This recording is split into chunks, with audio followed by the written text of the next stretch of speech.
There is always more to a story than the screaming headline. The part of a story that is not told casts a shadow. It's like the part of an object that is not reached by light. On TVC News, I'm able to explore the many angles there are to a story, talking to stakeholders, asking the difficult questions, and digging for facts. I believe the viewers are able to make a better decision if they're well informed and understand not just a part, but the complete story. TVC News, first with breaking news.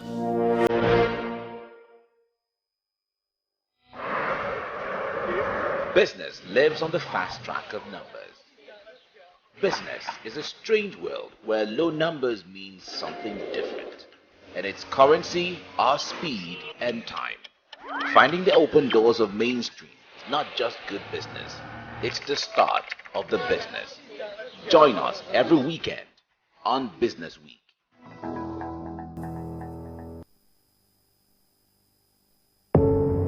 Doubt and fear doesn't occur at the canvas, it shows in the canvas. It shows the conation of raw earthen material slabbed, stroked and molded at a pace provided by the doubt and fear. Every move way in the struggle of one to the other, merging the past to the present, brushstrokes of colors seen but not known. For when the wailing stops, the pieces settle down in abject beauty erected for a century of a century.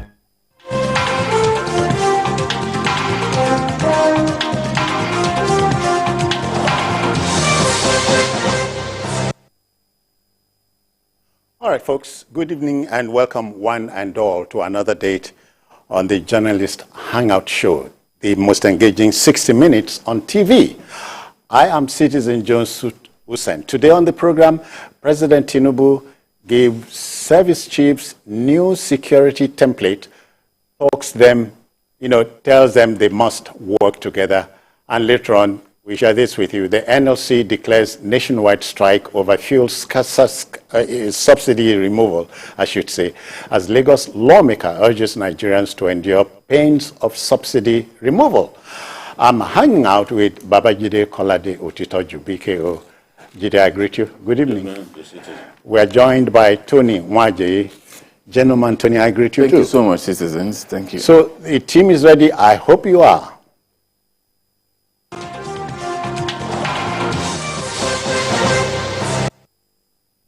Okay, then to our first story. You know, the anxiety over significant appointments by President Bola Tinubu appears to have ebbed. The information reaching us is that the number one citizen has announced the appointment of the outgoing Speaker of the Federal House of Representatives, Femi Gbajabiamila, as his new Chief of Staff. Other appointments are those of a former Deputy Governor of Jigawa State, Senator Ibrahim Hadijia, as Deputy Chief of Staff, former Minister of Special Duties, and Benue Governor George Akume as Secretary to the Federation, Secretary to the Government of the Federation, the SGF. Now, the official appointments were made in the presence of APC bigwigs, including state governors and so on. Now, work has begun in earnest, I should say, Jide. Yes, we had been waiting for this for some time, but the information passed to me was that the president was delayed the appointment of Gbajabiamila because of his work in the House of Reps. Rounding off. He wanted him to round up so that it won't be a situation like you are presiding over our affairs where you are already okay. made. Okay. So, but Nigerians were becoming apprehensive that what's going on. How long is it going to take you to pick your aides? So, the president then decided to appoint Gbajabiamila, even though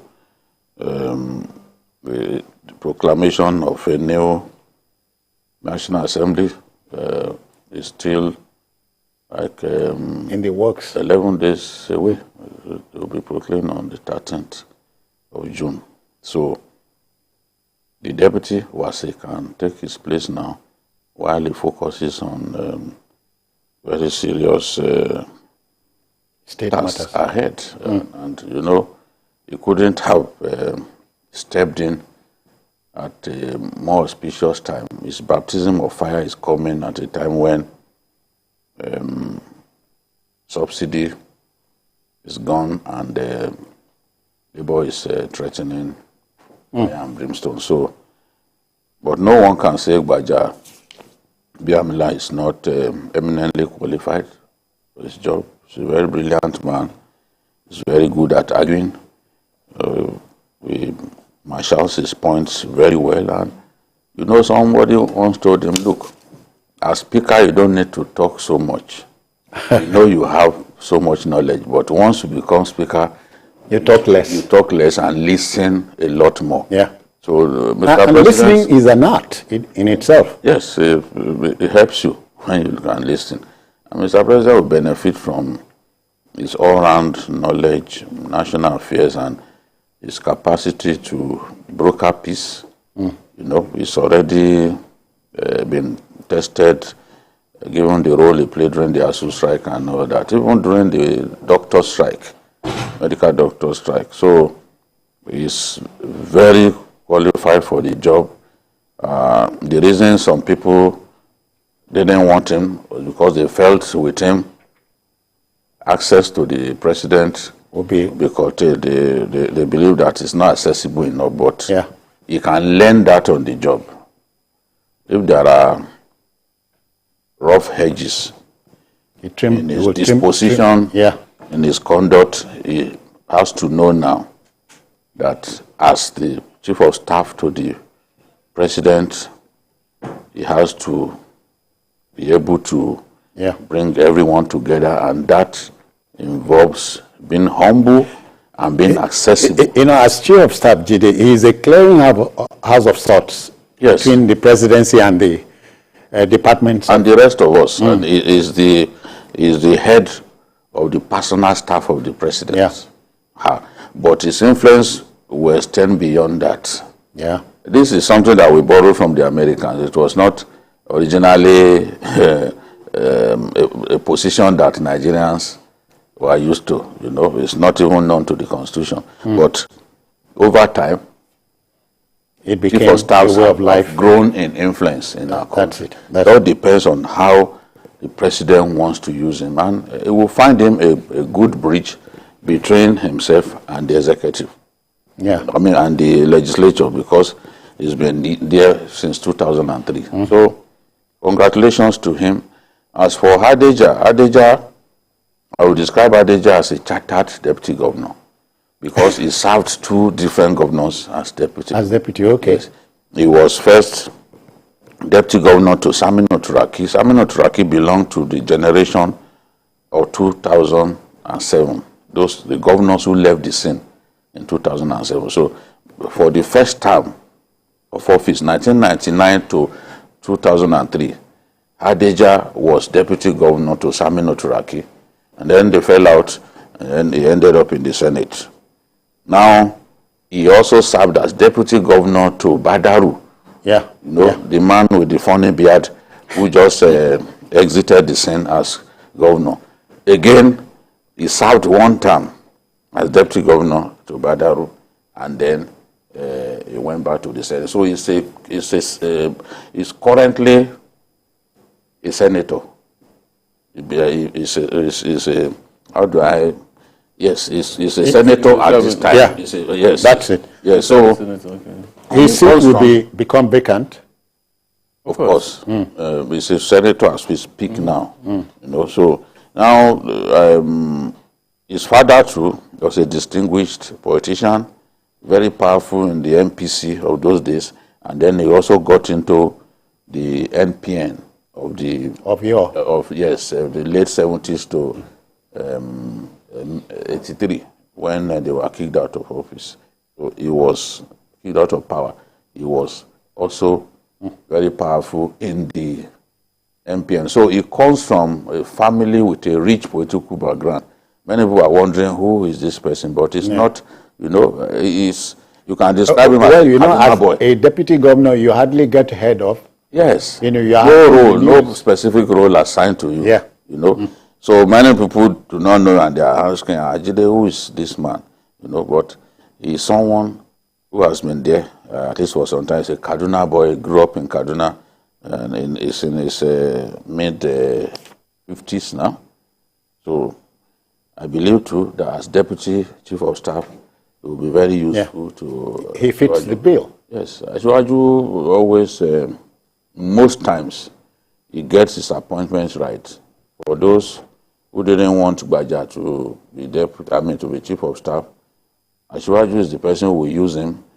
I guess that he has a third eye that enables him to see what the rest of us don't see. Yeah. At the end of the day, he will be able to... Well, don't forget, they say a team is as good as the captain. Yes. So you must pick your teammates very carefully. I think that's what he's done. He's found someone that he's familiar with, someone who knows him very well. And as Chief of Staff, you must understand your principal very well. Tony, I'm looking at the new SGF, a former governor. And look at the geography. Chief of Staff from the Yoruba country, the SGF from the Middle Belt, and the Deputy COS from the far north. I think the president was trying to balance it out. Yeah, because Akume is a Christian.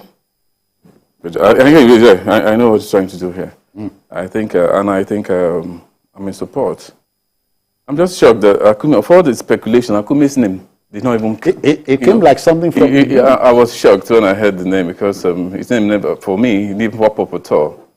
So that's one of the surprises, more surprises that will come. Because I like surprises like this, You just leave the people, let them talk, and you do your own work. Keep them guessing. Keep them guessing. And when you come, you give them a shocker. I salute that. On Gbaja, I think we have been expecting him to be announced this. It's not new. And we've been expecting it since the day after the inauguration. He's a trusted, he's a confidant, he's somebody who is familiar with the president. And for somebody to be a chief of staff, he has to be somebody he trusts so much. So I'm not too surprised here. And I trust that the speaker will do. He's good at that job. He superintended over this House of Reps for 4 years without controversy. And he sat on that position, and was able to deliver throughout that 4 years, no issues. So being appointed the chief of staff to the president, I think I expect more from him. And then if you go to Sulere constituency, for me, it's not about going to the National Assembly. I said it here the last time I was here.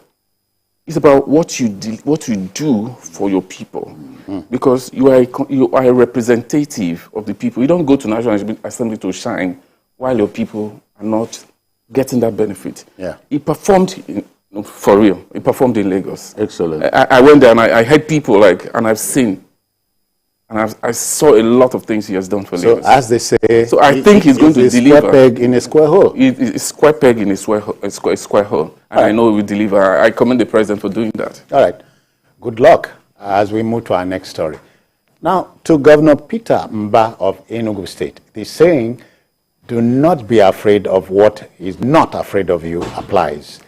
The new Enugu State Chief Executive has declared the Monday sit-at-home imposed by the indigenous people of Biafra, IPOB, banned, adding that it is antithetical to the economic interest of the state. Now, Governor Mba took this brave decision after his first Security Council meeting with heads of security outfits in his state. He made a passionate plea to the newly sworn-in president to consciously work towards the release of Nnamdi Kanu to expedite the healing process Nigeria badly needs at this time. Very well said, but let's hear the governor first of all. From Monday, June 5, 2023, there will be no observance of any sit-at-home in all the nooks and crannies of Enugu State. Let me also call on our newly sworn-in president, His Excellency Bola Ahmed Tinubu, to cautiously walk towards the release of Mazi Nnamdi Kanu. We believe his release will expedite the healing process Nigeria needs at this time. Yeah, Tony, you know, banning the sit-at-home thing is like facing a mountain. Yes. Tall order. It's a tall order, but they have to do it. For me, I think it's a lack of cooperation between the Southeast leaders, especially the governors. Soludo has made effort, but it's not yielding any result because he cannot do it alone. Southeast governors need to sit down and decide on what to do with it because it's not helping the economy of that region.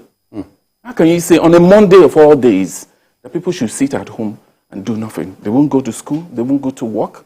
You know what that subtracts from the economy of the region? It's crazy. So I'm happy he's saying this. At least if he aligns his position with that of Soludo, then we have Abia State, we have Imo, and Ebonyi. If they come together, and they can stop it.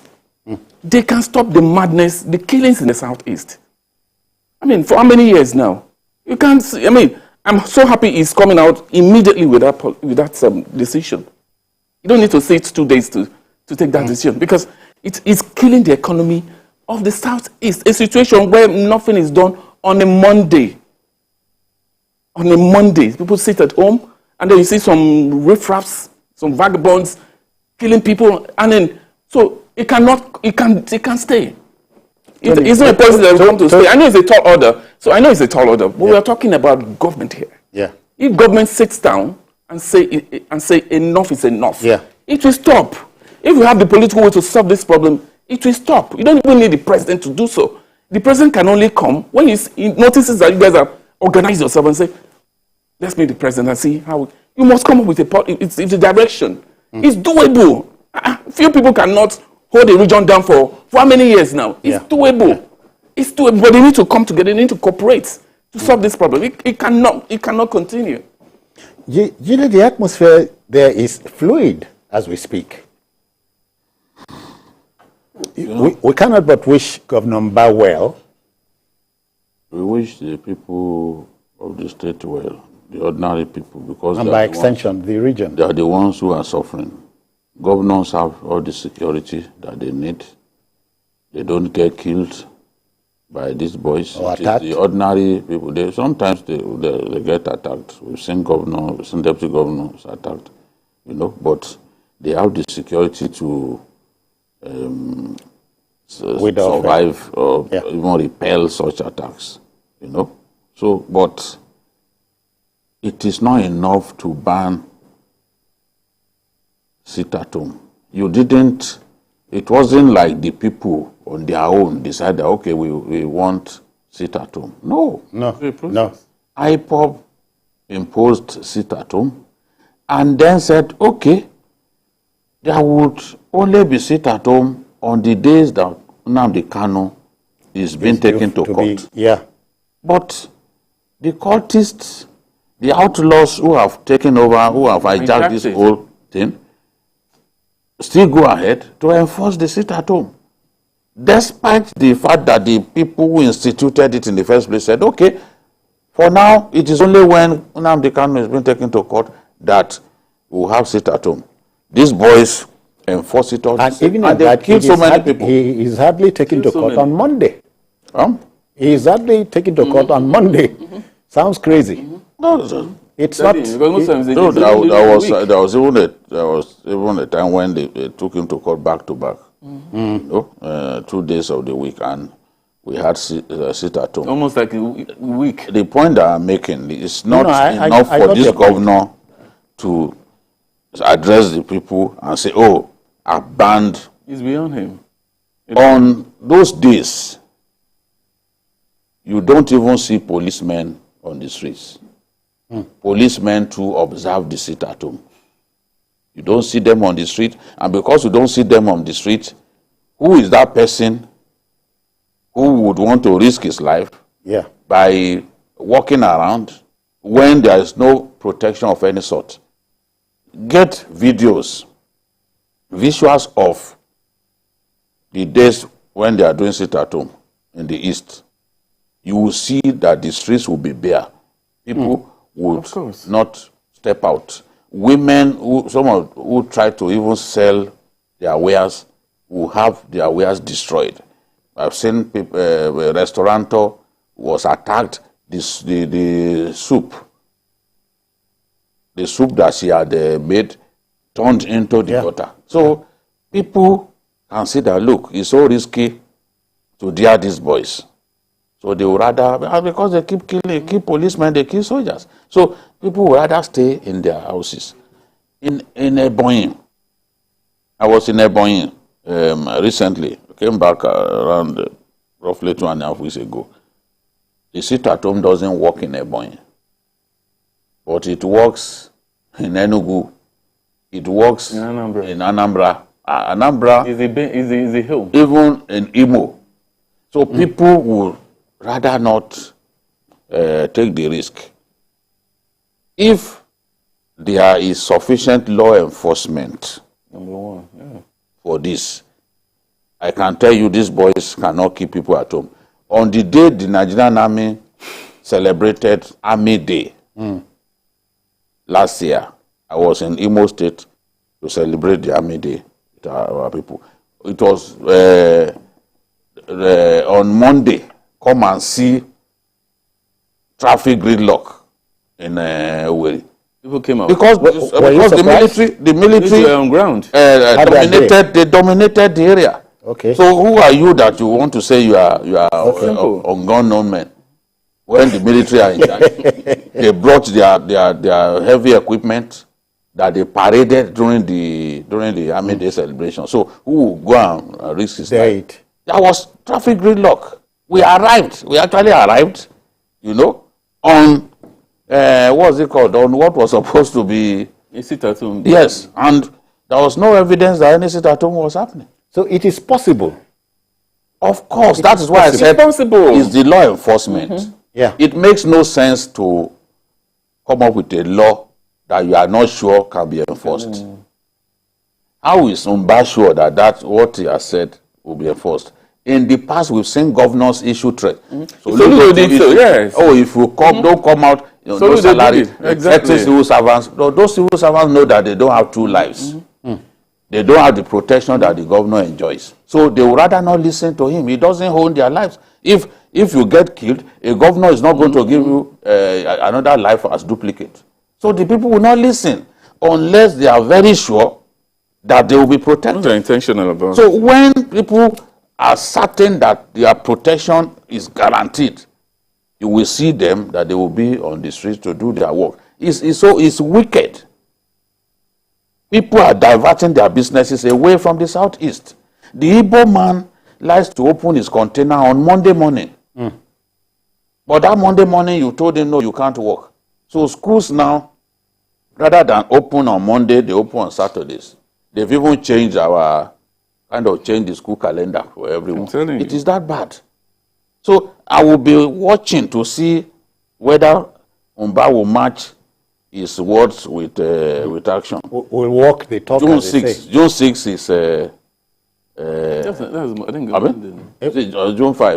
Tuesday. That's Monday, no? Monday is closed. Monday is restored. More restored. June 6th is Tuesday. Yes. June no, 6th is Monday. 5 is Monday. Tuesday. But he said there's from. I thought I from read next week, sure. Let's see how it goes. Let's see whether from Monday. How does it? And people will come out. So it's not just people. I don't see people coming out. All right. It will be hard. To Governor Peter Mba of Enugu State, it is, we wish you Godspeed, yes, sir. As they say. Yes. All right. Let's go on a commercial break. We should be back very shortly. Please stay with us.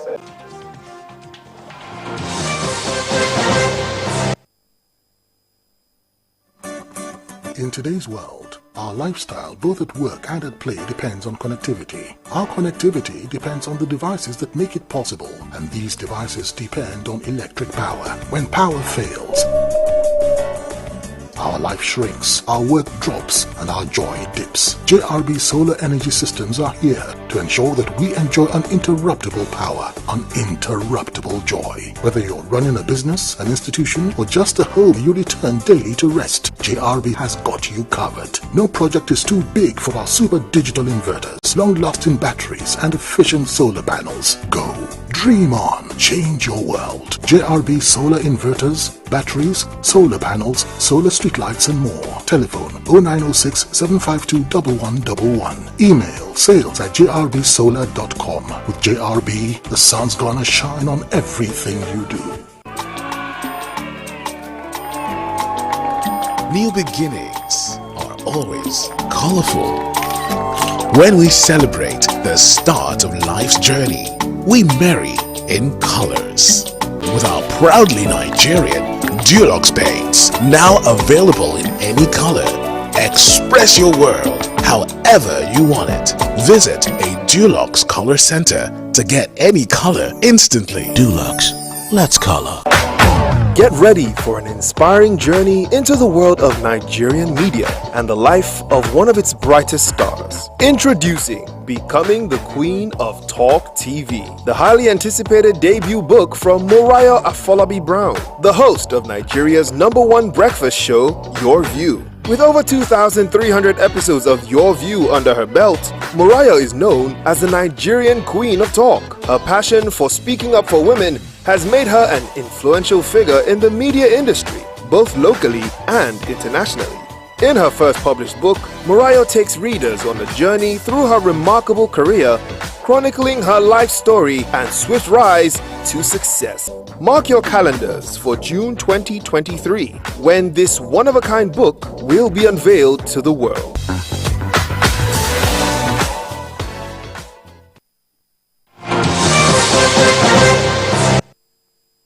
Okay then, let's welcome back. Let's go to our next story. You know, when the times are tough, the need to take tough decisions becomes a sine qua non, as they say, in a peculiar environment like ours. President Bola Tinubu has read the Riot Act to service chiefs and heads of other security agencies, saying they can't be working at cross purposes under his administration.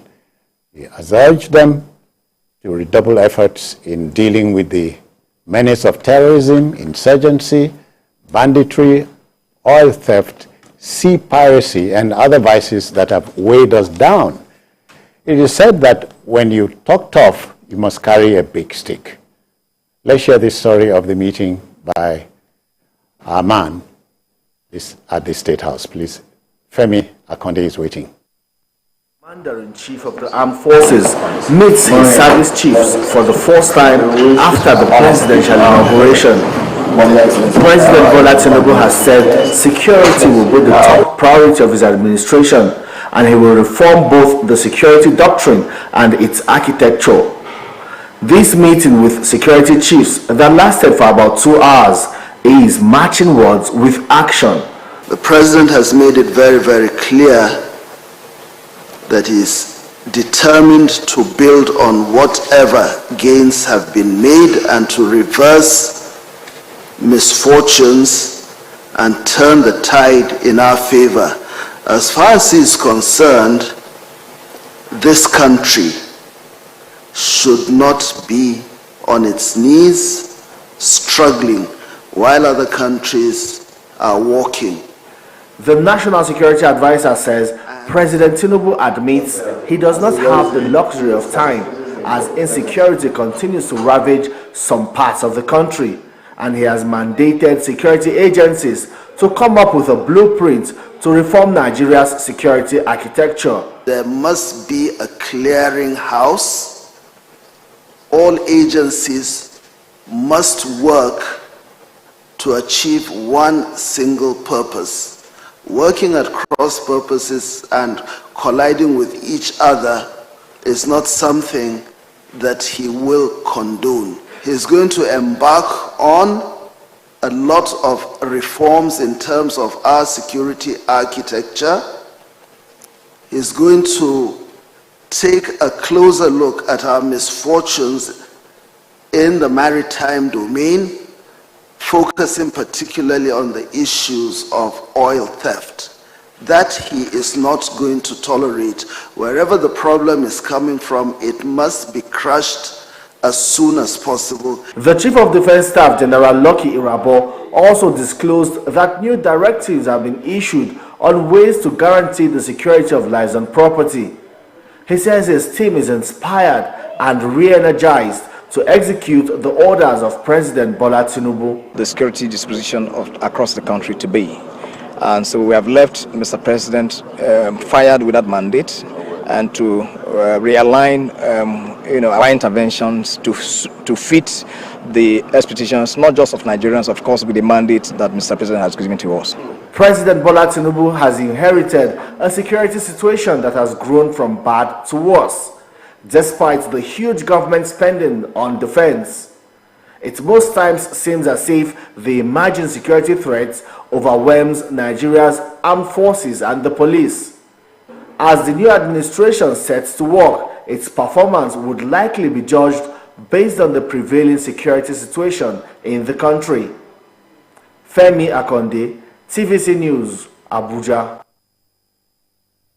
Thank you, Femi. Jide, when you talked of, as I said, you carry a big stick. Mm-hmm. Yes, and there is that big stick in your hand, so you should be able to use it. You use it liberally, people will conform. Yeah. So, but most of the time, like the former president never believed in firing people. It's like he didn't even give people any KPI. Mm-hmm. So you see aides of his who are clearly fumbling at their desk, incapable of bringing real change to our situation, and we just leave them alone. Left service chiefs for too long. But today,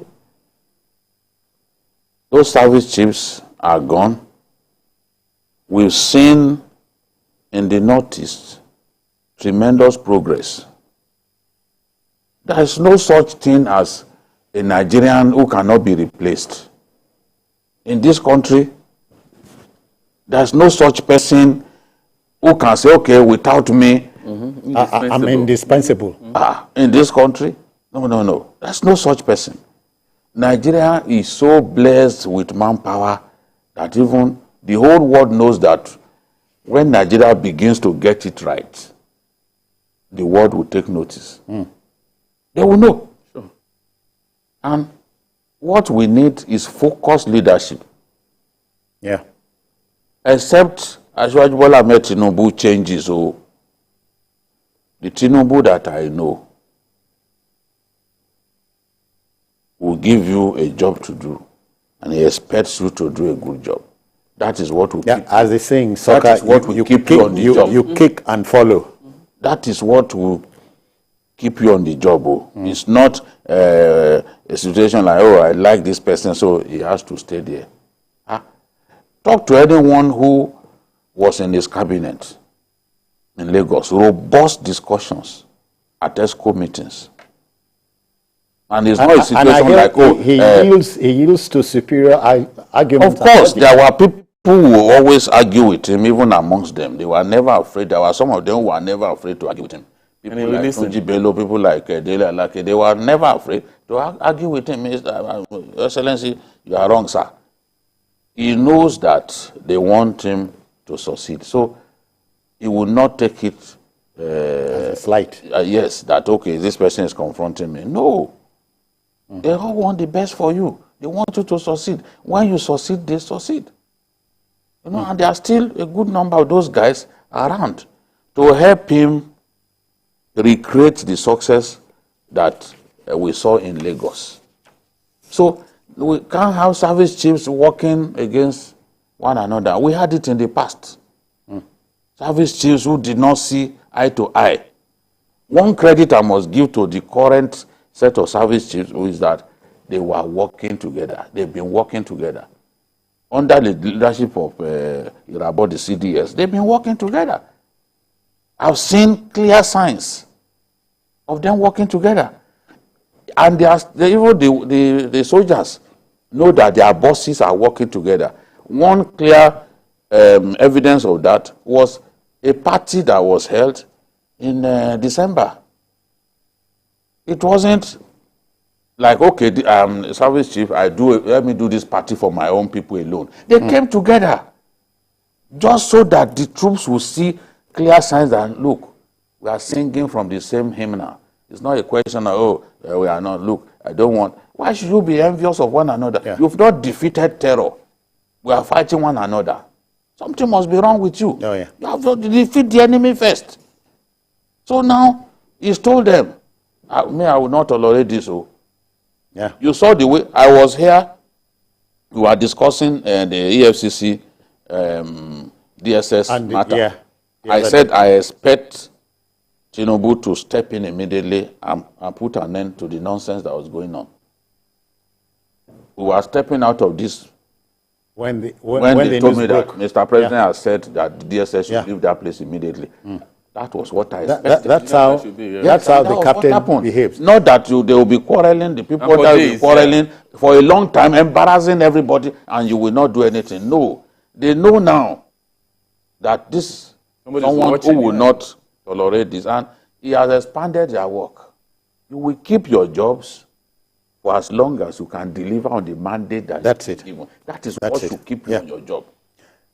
Tony, let's look at the mandate given to them. Deal with terrorism, insurgency, banditry, and I dare add kidnapping, oil theft, and sea piracy. These are cankerworms. It's cankerworm doable. When you have the political will, when you have a leader who understands that we need to achieve this to make progress. And he told them he doesn't have the luxury of time. When I heard that word alone, I'm so happy about that sentence. I'm so happy. Like, I'm not here for excuses. I'm not here for excuses because we know just weeks back, now, months back, how it used to be. It's a routine. The security heads go to the weekly meetings with the president. We don't hear anything. And we continue. We said it many times. And it continues like that. But it's a new day. He told them, I don't have the luxury of time. You go develop a blueprint. We need to have an idea of what you're doing. And there must be timelines. There must be set objectives. That is how a leader should marshal our plans. So they don't know, they will know that it's not like yesterday. Today is today. A new sheriff is in town, So that it gives me joy. It gave me joy when I see things. This is what I pray for. Can we get round oil thieves? We can. Why can't we? Okay. We have the resources. See, we have the because I know. I know you know. See, I know. So we have the resources. We have the manpower to do it. Yeah. What we lack is the political will. But once you have a leader who has that political will and is seriously interested, and people are duly punished, Tony. There must be punishment, just as they told them. Yeah. And I'm sure when they left, they noticed it's a new day, really. Yeah. Because it's not the usual. Let me see what you're doing. And then everybody goes, nobody knows. He's saying this is, and it's, I'm just surprised. I said, he's still keeping them. That's the one I like. Is he keeping them? I was thinking, I know. You know what? You know what? I salute him for that. I salute him for still saying, okay, develop a blueprint. Let me allow you, because me, I will not. But I salute him because and I know he has something. There's something he was working on. So let them come with that blueprint. Then we'll listen to that. Of course, Mr. President Tinubu said he knew what was on the plate. He's been there. You see, he's been around. He's been around for a long time. So there's nothing you're going to tell him now that he doesn't know. Yeah. He's been around the political circle for a long time. He has all this information within his fingertips. So he has this information. So he knows. You don't need to go and tell him what to do. There are some things you do not know that he sees. On the day that Ajia Chagaya had her birthday, assisted birthday some years back, I attended the birthday ceremony. As I saw Ashwaji Tinubu and I walked towards him to greet him, he held my hand. He said, I hear that you've been entering Air Force choppers these days. You know where he had, it was the chief of air staff who received our bosses here.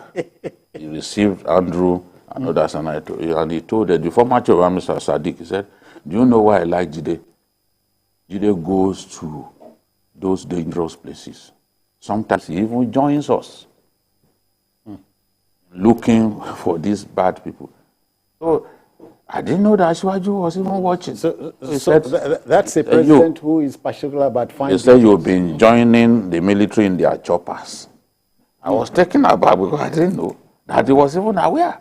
Yeah. So let no one imagine that he doesn't know what is going on. Yeah. He already knows, and he will choose his time. He will work with them for some time, and when he's convinced that it's time for them to go, he will take that decision. He's not going to take his decision in a hurry. Yeah. I mentioned what happened before he got grip of the refugee situation in Lagos. It took months. There was no name they didn't call him. I remember this lawyer, Jose Kome, even called him an absentee governor on account of refuse dotting the Lagos landscape. But by the time he found this, so that was the game changer. And in Lagos, you will no longer find those high-rise refuse dumps anymore. What you now had were just litters here and there. In front of my former office, when I was in the news magazine, you know, our office is where you now have Swiss sensation. There used to be one huge refuse that tortured us in the newsroom, opposite, just across the road. Tortured stench and that one too disappeared. Okay. So sometimes we need to be patient with our leaders, because sustainable development also takes time to germinate. You may not see the impact, you may not feel the impact immediately, but if it's a good method that you are deploying, the result will show ultimately, and I'm confident that. All right, so we wish our men, we wish them well, and why not? Okay, to our last story. You know, organized labor may have lost some face with Nigerians, but seeking some relevance would not be out of place. You know, amid citizens' post-subsidy removal agony, the Nigeria Labour Congress (NLC) articulated its position on the policy and takeoff of the petroleum liberalization policy of the federal government after meetings with relevant bodies. Now, the NLC has given the federal government till Wednesday next week to reverse, I should say, the price of petrol or face a total nationwide strike. Meanwhile, a member of the Lagos State House of Assembly, Honorable Victor Akonde, has urged Nigerians to endure the pains of the fuel subsidy removal. Tony, the time is here. It's so hard. You know, as I said, you know, I was telling when I came how much I just bought fuel. It's crazy.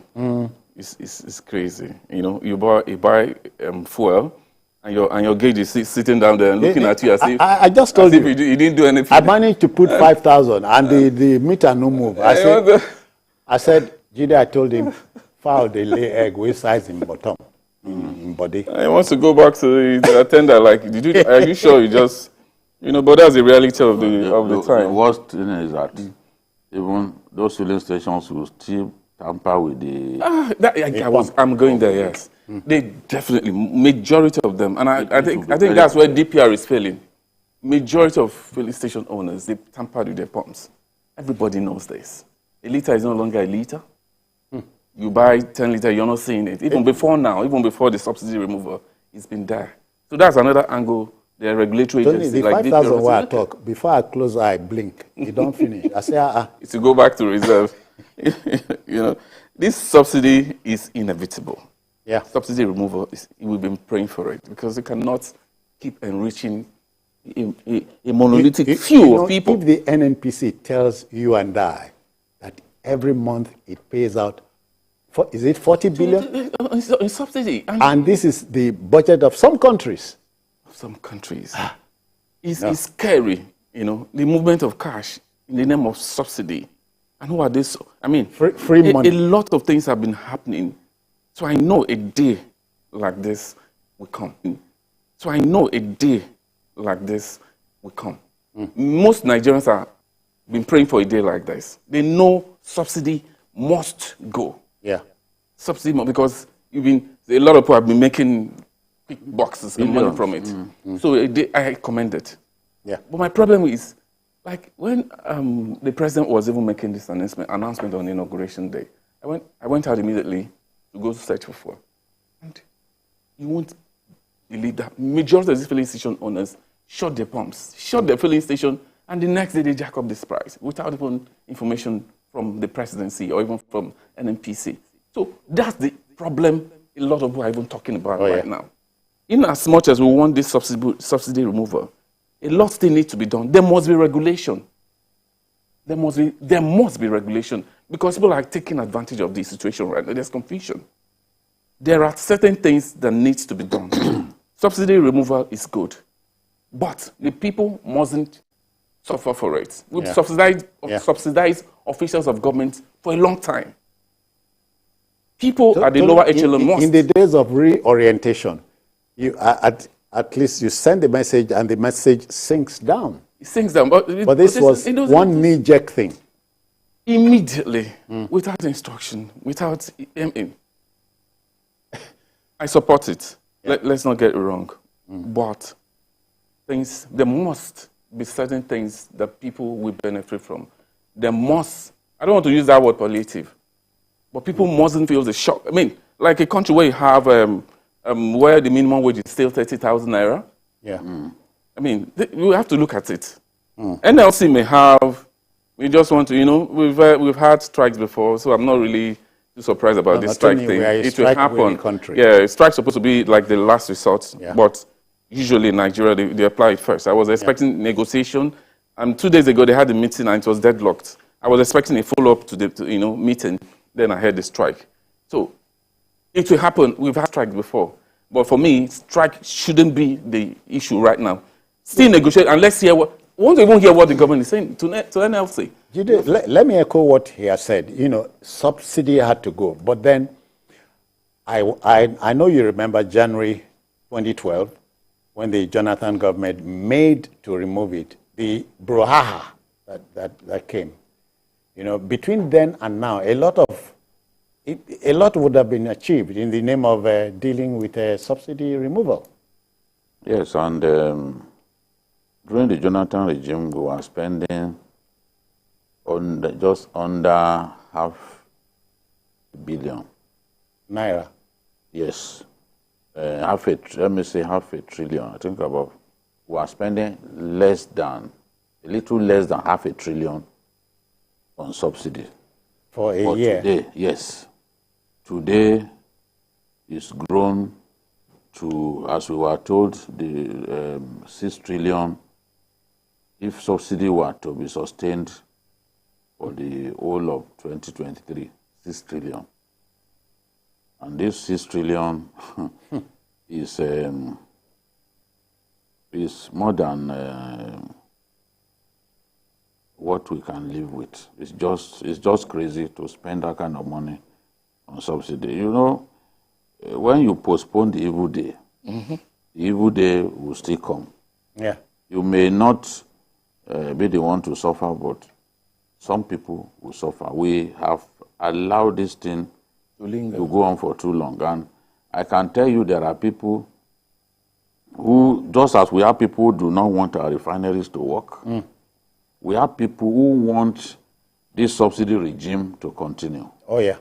But anyone looking at the fact that Nigeria is approaching bankruptcy, 96% of our revenue being spent to service debt. That's it. You are not earning enough. And you are spending this much on subsidy. And the bulk of your foreign exchange, the dollars that you earn, because petrodollar is what gives us, oil is what gives us our the bulk of our foreign exchange. Yeah. What we earn, the bulk of it still gets spent on importing refined petrol and paying subsidy. So NNPC has found it difficult to even meet its obligations to states. The distributable revenue from the center, from FAC, there were months when NNPC didn't remit a dime. And they will cite, just hold on a bit, and they will cite the fact that they have spent money on subsidy.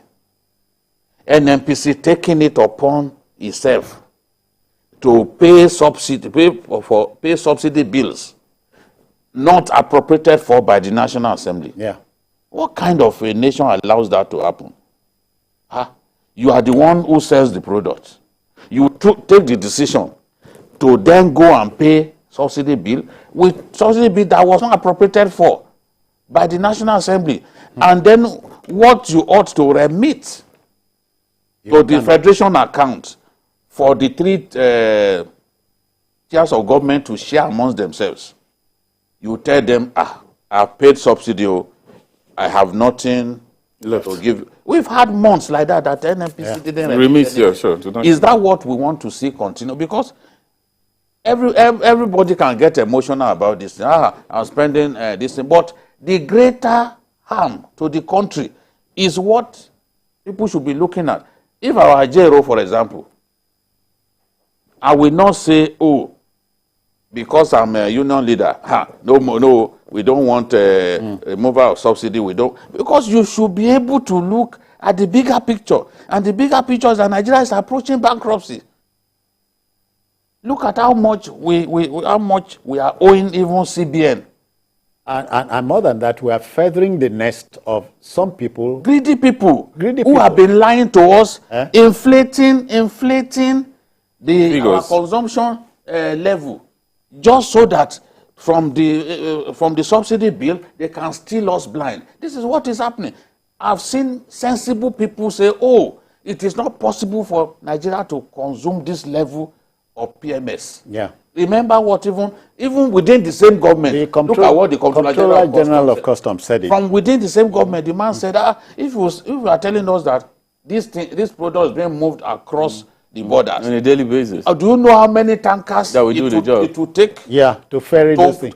And he said, which road are they passing? Those are the issues. No one can provide the answer. But the fact is, there are millions in this country who don't like this country. You better believe it.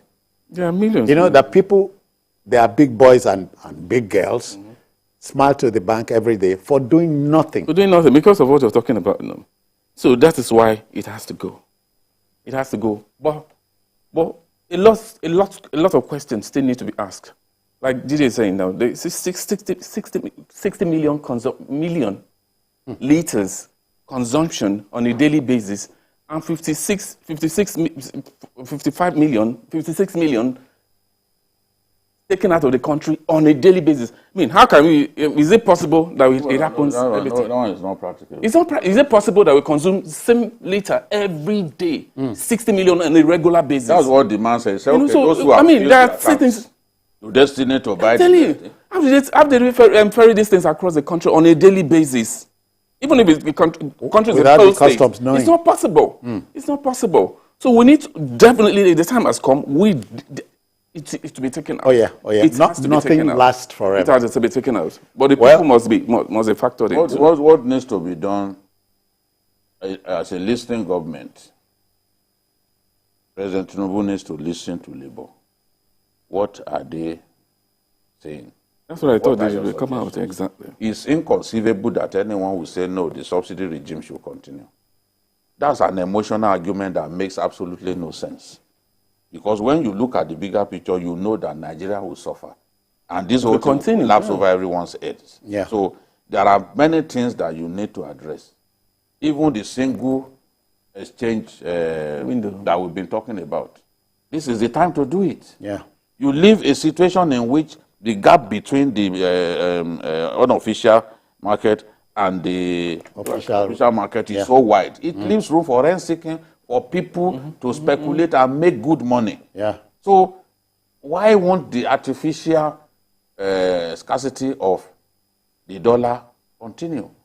If we earn more money now, even the dollar, our dollar stock, our foreign exchange earnings will go up. Yeah. And people, because you want $50, I want $50, everyone needs it. But we don't have enough. We are not earning enough.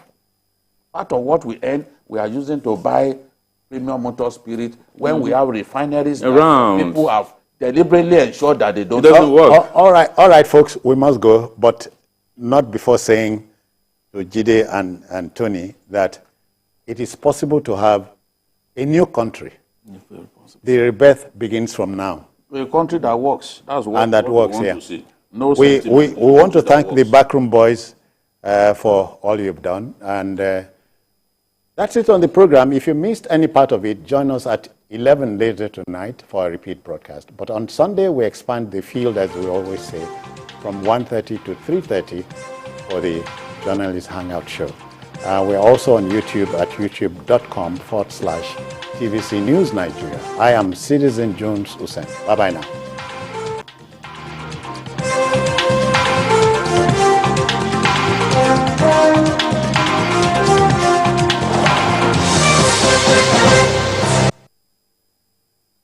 Following is a paid presentation by ShopX TV.